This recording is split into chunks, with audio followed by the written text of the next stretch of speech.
you're great at relationships. Let's just start there. Relationships is what you're really good at.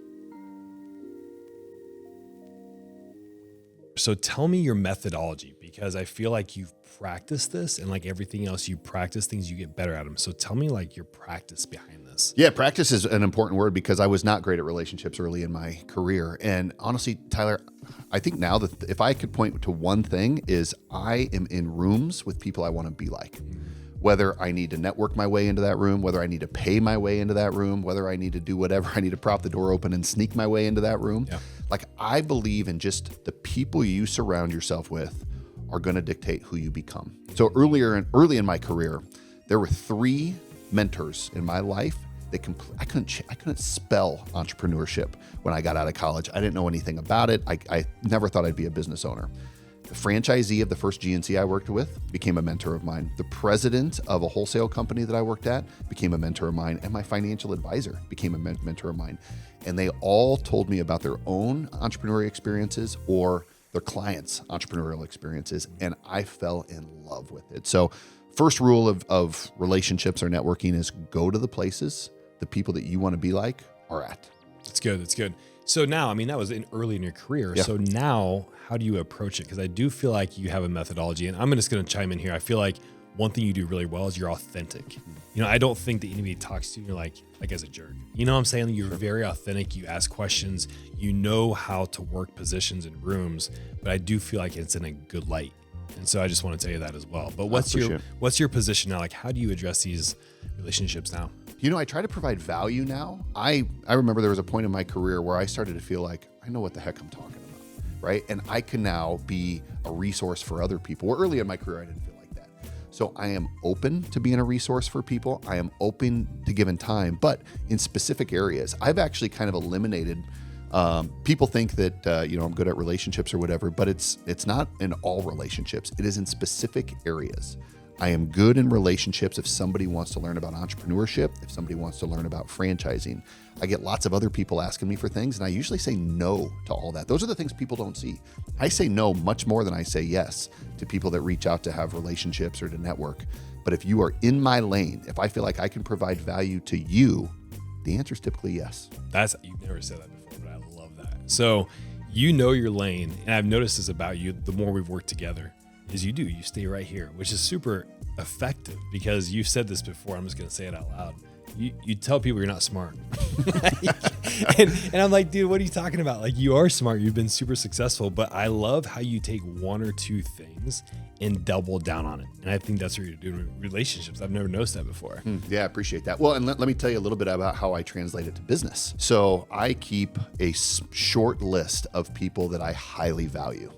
And I reach out to them often to say, hey, what are you up to? Is there any chance that we might be able to do something together? You and I have experienced familiar. this. Yeah. I mean, the last few businesses that I've been a part of, I reached out to somebody that I previously worked with, previously respected, and said, would you consider doing this with me? Now, when I talk about what we're going to do, I don't lead with all the great stuff. I'm very transparent. This is going to be hard. It's going to be sacrifice. Here's the role you're going to play. Here's the role I'm going to play.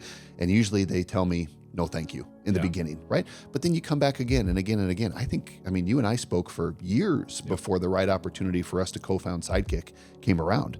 And so that is another thing if I had to put it in an example, I play fantasy football. Maybe not everybody does, but you got your list and that person's not available. So you cross them off and not available. And then before you know it, like, oh, this person's still available. I'm going to pick them. I'm going to reach out to them. I'm going to see what's going on with them. And so that list is very short of the number of people that I trust, but I do that often. I think it's easy once people get going, right? You start to create that network, that group of people around you. But I think it's hard early on. If you don't have the value you can give to people, some people are like, what value am I going to give a successful entrepreneur? So how would you tell people to create that value or give that value to somebody if you don't feel like you have that value, or you're young, or like somebody's successful? Like, how would you tell them to approach that?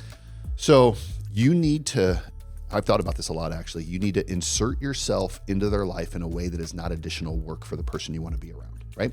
So if I wanted to be, I was lucky because I was working day to day with 2 mentors that were there every time. My financial advisor was somebody that I would meet every quarter. It was natural in their life. I wasn't asking for extra time. I wasn't asking for extra work, right? Many times, if you want to be around somebody, you have to be willing to go into their world. And let's say it's a non-paid internship. Let's say you're worth this much, but you're willing to take this much. You're now providing value back to this person. Let's say that person does a daily meeting with their team and you say, can I just be a fly on the wall and sit there on Zoom without my picture on there so I can learn, right? You need to figure out a way to enter their world that requires 0 additional work from them. And here's the other thing about it. You might have a number 1 person that you want to do that with. And that number 1 person says, I'm sorry, you can't come into my world.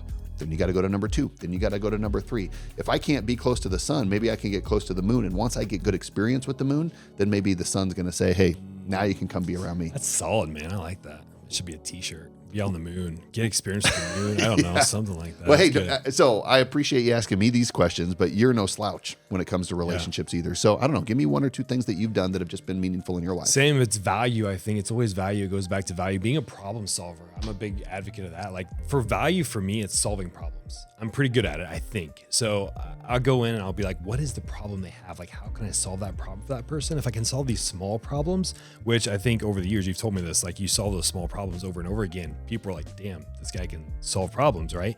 So that's what I do. I just try to find a problem and I solve it. That's ultimately what it comes down to. Now, where I struggle probably are like the cold reach outs, like that's hard for me. Like there's some people where I'm like, I really like that guy. We align in a lot of ways. And so I feel like that's probably something to work on still, is like those cold reach outs or like, hey, let's connect or whatever. Cause I hate saying, let's go for a coffee, let's grab a beer. Like it just feels so inauthentic.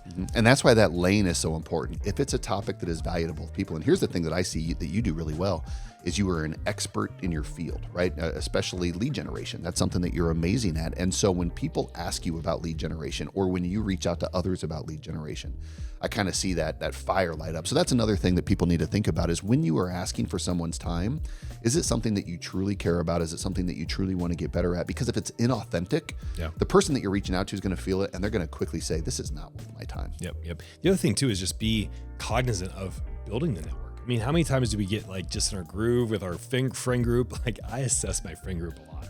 I'm like, are these guys adding value? This is it's hard to say out loud, but sometimes I just look at my friend group. I'm like, is there some way I can elevate this a little bit? And they're still going to be my friends, but is there another group of people that I can hang out around with more often that I'm going to get more value from? Because that osmosis is so important. Sometimes it's not strategic. Sometimes that person's not an expert, but you just hang around them and they have just certain values around them. You're like, I really like these guys' values. So I assess that quite a bit. No, absolutely. One thing I do in my network now is when I was younger, I would fish with a net, right? So I'd be going to a city and I'd reach out to, 10 people and say, I'm going to be in your city. Who wants to get together? I see that on social media now. People will be like, hey, I'm going here. Who wants to get together? That gives me an allergic reaction now. Like that would give me anxiety, because I have 10 people that are all going to have different desires. Right now, I want to throw one pole in the water and say, that's a person in that city that I want to spend more time with, or that's a person that has value or I can create value for. So I'm going to specifically reach out to that individual. Now it's different now because I know my lane. When I was younger and I didn't understand my lane, I would fish with a net. Yeah, that's great. I'm more cognizant around the osmosis effect. Being around people and you start to hear the same resounding discussion being happening, and sometimes that can be a negative. So I'm always cognizant of that osmosis that happens to my friends and my group around me. So when you think about it, you got to have boundaries, and boundaries now is a buzzy overused word now. Everybody has said, "Oh, these are my boundaries," but it is true. You have to have some criteria, some reason to get together with people, and a reason to say no to people. And so again, my boundary is, if I feel valuable to you, or if I feel you can be valuable to me in a topic that is meaningful to both of us, the answer is yes. My boundary is, can it be something that I feel intelligent on and something I can provide value to? And if it is, the answer is absolutely yes.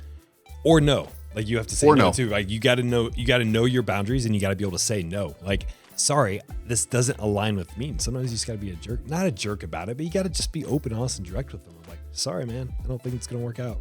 I get asked to more lunches that I say no to from people, and it's people that want a banker or a financial advisor or somebody that wants to get business from me or whatever it is. And the answer is always no. So Tyler, let me tell you a little bit about a story that I really like on somebody who decided they wanted to be in the right network. So I met the president of a program called Builders at the University of Nebraska. He was about to graduate, high performer, great guy, and he was trying to decide where his career was going to be. For years, he thought he was going to go into the Gallup program for their management path, and they offered him that. It was better paying, what many people would say was a better opportunity. And then he met me, and he learned that I was helping people buy a franchise, helping people become entrepreneurs. And he said, "Can I learn more?" And I said, "Yes." He came in, he did a little internship for a summer, and I said, "We'd like to bring you on. But here's our opportunity. Our opportunity is lower paying with less responsibility. But Connor, here's what I can promise you. You are going to be around people every day that are talking about entrepreneurship. You are going to be around people that believe in taking their life into their own hands." And he's now been with the organization for, I think, 2.5 years. Him and his family just bought a franchise. He took the lower opportunity because he knew he wanted to be his own guy. He wanted to take his life into his own hands. And he said, "I'm going to take less money today for a better opportunity tomorrow." If he didn't, he would still have a great job at Gallup in their management program, and he'd probably do that for the next 25 years. But instead, 2.5 years out of college, he just bought a franchise, and he couldn't be more excited about it. It's amazing. I didn't realize that. That's awesome.